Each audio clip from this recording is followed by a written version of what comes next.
¿Recuerdas ese segundo documental de Rocío Carrasco? Seguro que sí. Porque si algo hizo bien Telecinco fue cebarlo como si fuera el fin del mundo. Un atril, una carpeta, la palabra diario en negrita, y una promesa, el legado oculto de Rocío Jurado iba a salir a la luz.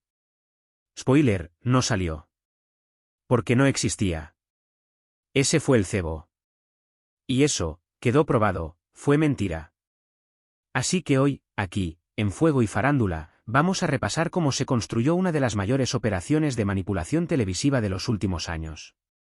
Atentos, familia. Rocío Carrasco nunca habló de un diario, pero sí de manuscritos, notas y reflexiones de su madre.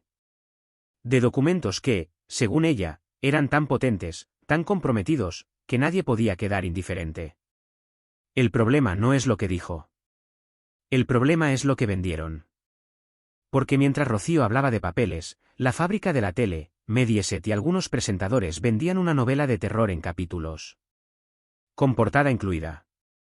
Pero no se trata solo de show. Esto escaló a los juzgados. Gloria Camila, como hija y heredera legítima, pidió por vía judicial acceso a esos documentos.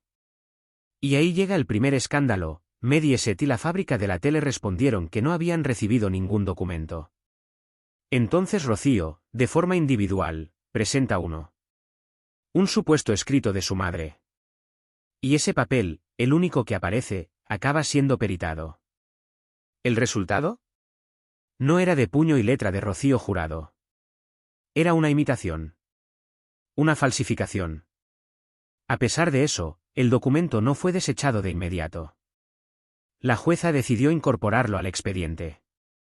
Pero cuando el abogado de Gloria pidió que no constase, hubo dudas. ¿Por qué tanto interés en dejar constancia de algo que no es auténtico? Y mientras tanto, Carlota Corredera, convertida en altavoz del relato, señalaba públicamente a Gloria Camila como mentirosa. Con la misma vehemencia con la que el juzgado, en otro procedimiento, definió su actitud en plató como impropia de una periodista.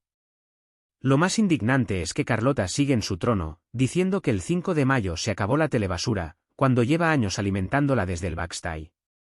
Con altivez. Con soberbia. Como si esto fuera una cruzada personal. Y ahora dime tú, ¿de verdad todo esto fue por memoria, justicia y reparación, o hubo algo más? Tal vez una operación más amplia, más interesada, con nombre, apellidos y una lista negra de personas a destruir.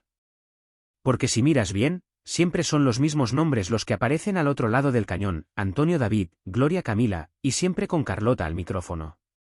Te lo dejamos ahí. En Fuego y Farándula vamos a seguir investigando.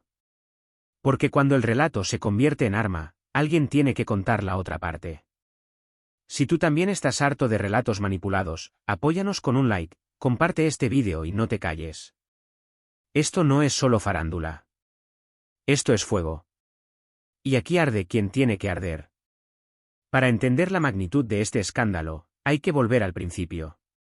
A ese momento en el que Rocío Carrasco, tras años de silencio mediático, reapareció como protagonista de una docuserie de 12 capítulos, presentada como un testimonio revelador, casi sagrado. Con una producción milimétrica y un mensaje claro, ella era la víctima. Y todos los demás, los culpables. El problema no es que alguien cuente su versión. El problema es que esa versión se presente como verdad absoluta, sin derecho a réplica, sin contraste, y sin pruebas documentadas, o, peor aún, con pruebas fabricadas. Y ahí es donde empieza a sonar una campana que no ha dejado de repicar. ¿Realmente buscaba justicia, o buscaba venganza? Porque de forma sistemática, en esa serie se demoniza a Antonio David, se ignora o minimiza la figura de Gloria Camila, y se reescribe la historia familiar para que todo encaje con una narrativa que favorece solo a una parte. Y claro, cuando alguien cuestiona esa versión, ya sea desde los medios o desde la familia, entonces viene el señalamiento. El linchamiento. Y sí, Carlota Corredera estaba siempre en primera fila. Pero aún hay más. La colaboración entre Rocío Carrasco, la fábrica de la tele y ciertos sectores de Mediaset no fue casual. Fue sistemática. Coordinada. ¿O acaso piensas que todos esos cebos, todos esos programas especiales, todas esas portadas eran fruto del azar? No. Esto fue una estrategia. Una estrategia de ataque. Contra su exmarido. Contra su hermana. Y quizá, contra todo aquel que se atreviera a decir espera, esto no cuadra. Y es justo ahí donde empieza a verse la verdadera intención. Pero no vamos a afirmarlo nosotros. Vamos a mostrarlo con hechos. Porque en el siguiente bloque, vamos a ver cómo cada movimiento en plató, cada palabra lanzada al aire, cada gesto, tenía una única dirección: apuntar, disparar y destruir. Llegamos al núcleo duro. Al momento en que la televisión dejó de ser un medio y se convirtió en un arma. Los platós de Mediaset, y en concreto los de programas como Sálvame o Rocío, Contar la verdad para seguir viva, se transformaron en auténticos tribunales paralelos. Sin jueces. Sin derecho a defensa. Y con un jurado ya manipulado por el montaje. Carlota Corredera, al frente, no actuaba como presentadora. Lo hacía como fiscal. Como acusadora pública. Y cada tarde, el mensaje era claro: Rocío es la verdad. Antonio David es el mal. Gloria Camila es cómplice o directamente ignorada. ¿Recuerdas los cebos? Esta noche, el documento definitivo que cambiará todo. Rocío rompe su silencio con pruebas irrefutables. Y luego, nada. Un relato. Una emoción. Pero ni una sola prueba documentada que sostuviera semejantes acusaciones. Y mientras tanto, una audiencia entregada, un trending topic asegurado y una figura convertida en mártir, mientras del otro lado se lapidaba a una familia entera. Pero la pregunta que aún no tiene respuesta es esta: ¿por qué se permitió tanto? ¿Por qué se les dio carta blanca para triturar reputaciones, manipular documentos e ignorar las resoluciones judiciales que ya daban la razón a Antonio David en muchas causas previas? El caso de la falsificación del manuscrito es solo la punta del iceberg. Porque más allá del documento está el contexto, un entorno diseñado para legitimar cualquier cosa que dijera Rocío, sin importar a quién pisara por el camino. ¿Y quién estaba siempre cerca del fuego? Carlota Corredera. Siempre en posición de ataque. Siempre amplificando un relato que cada vez tenía más grietas. ¿Casualidad? ¿Coincidencia? O tal vez, complicidad. ¿Recuerdas aquel atril con el supuesto diario? ¿Aquel momento clave en el documental? Muchos esperaban una bomba informativa. Un texto revelador.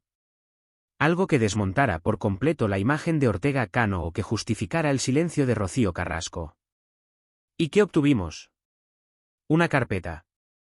Un supuesto manuscrito. Y la palabra diario como gancho televisivo. Gloria Camila, ejerciendo su derecho como heredera legítima, pidió acceso judicial a ese supuesto diario. No por capricho, sino porque en juego estaba el nombre y legado de su madre. ¿Qué hizo entonces Rocío Carrasco? Presentó un solo documento, que acabó siendo una imitación. Así lo dictaminó un perito calígrafo, no era de puño y letra de Rocío Jurado. ¿Y qué pasó después? Que ese documento se incluyó en el expediente judicial. Pero más allá de eso, no se presentaron más pruebas. Ni diarios. Ni manuscritos firmados. Nada. Lo que se prometió como la gran revelación, se quedó en humo. Humo mediático. Y cuando se intentó desmontar esa farsa, quienes lo hicieron fueron tachados de negacionistas, machistas o incluso enemigos del feminismo. Pero la justicia fue clara: si no hay documentos válidos, no hay caso. Y si no hay caso, se archiva. Entonces, ¿por qué desde ciertos programas como el de Carlota Corredera se insistía en culpar a Gloria? ¿Por qué se sostenía una narrativa que ya había sido desmontada en sede judicial? Aquí no estamos hablando solo de televisión. Estamos hablando de reputaciones. De justicia. De verdad. Y de cómo se utilizó una pantalla para tejer una red de manipulación. Y mientras tanto, Carlota seguía mirando a cámara y acusando, como si la verdad fuera un libreto que solo ella tenía derecho a leer. Pero ya no. Porque en el siguiente bloque vamos a entrar en las contradicciones, en las declaraciones fuera de guión, y en las piezas que no encajan de este relato fabricado. Porque si quieres saber hasta dónde llega esta historia, aún queda mucho por destapar. Aquí ya no hablamos solo de una docuserie ni de un plató. Hablamos de una estructura perfectamente organizada para hundir mediáticamente a quienes estaban en el otro lado, Antonio David, Gloria Camila, y cualquiera que se atreviera a dudar. Cada elemento encajaba. Rocío como víctima absoluta. Carlota como su escudera. Óscar Cornejo y Adrián Madrid como productores ejecutivos de la historia. Lecturas como altavoz editorial. Y Mediaset, la plataforma ideal para amplificar el relato sin filtro. Se trataba de una guerra. Una vendetta. Disfrazada de feminismo, pero alimentada por el rencor. Las pruebas falsas, el documento falsificado, los cebos manipuladores, no eran errores aislados. Formaban parte de una coreografía de destrucción pública. Y mientras tanto, el silencio. El silencio de los que sabían y no dijeron nada. De los que se callaron para no perder su silla. De los que prefirieron mirar hacia otro lado antes que alzar la voz. Pero ahora es diferente. Ahora, las piezas del puzzle empiezan a encajar. Y lo que parecía un error de comunicación, se desvela como una estrategia. Fría. Calculada. Y profundamente injusta. Porque aquí no solo se buscó limpiar la imagen de Rocío. Se buscó hundir a los demás. Y eso, señores, ya no es televisión. Eso es otra cosa. Después de todo lo que hemos destapado hoy, solo queda una pregunta: ¿hasta cuándo se va a permitir que el relato mediático se imponga a la verdad judicial? Lo hemos dicho claro, aquí no se trató de contar una historia, sino de ejecutar una estrategia. Con nombres propios, con medios poderosos y con una intención que cada vez queda más clara: destruir a Antonio David, silenciar a Gloria Camila y presentarse como única heredera moral de un legado que es familiar, no exclusivo. ¿Quién decidió que el dolor podía usarse como contenido? ¿Quién se arrogó el derecho de elegir quién era víctima y quién era culpable, sin pruebas, sin réplica y con altavoces a sueldo? Carlota Corredera lo dijo una vez: esto es por memoria, por justicia y por reparación. Y sin embargo, lo que vimos fue espectáculo, manipulación y castigo. Un castigo público orquestado desde los despachos de Mediaset y ejecutado en horario de máxima audiencia. Pero lo más grave no es lo que dijeron. Es lo que ocultaron. Lo que manipularon. Y lo que destruyeron por el camino. En Fuego y Farándula no vamos a olvidar lo que pasó. Vamos a seguir. Vamos a seguir contando lo que otros callan. Porque esta historia no terminó con un archivo judicial. Esta historia empieza cada vez que alguien se atreve a contar la otra versión. Si tú también crees que ya basta de fabricar víctimas a medida, de linchar sin pruebas, de usar el feminismo como escudo para ocultar el rencor, comparte este vídeo. Porque esto, lo que tú estás viendo, no es solo entretenimiento. Es memoria. Es denuncia. Y, sobre todo, es fuego. Y recuerda, donde otros manipulan, aquí contamos. Nos vemos en el próximo episodio.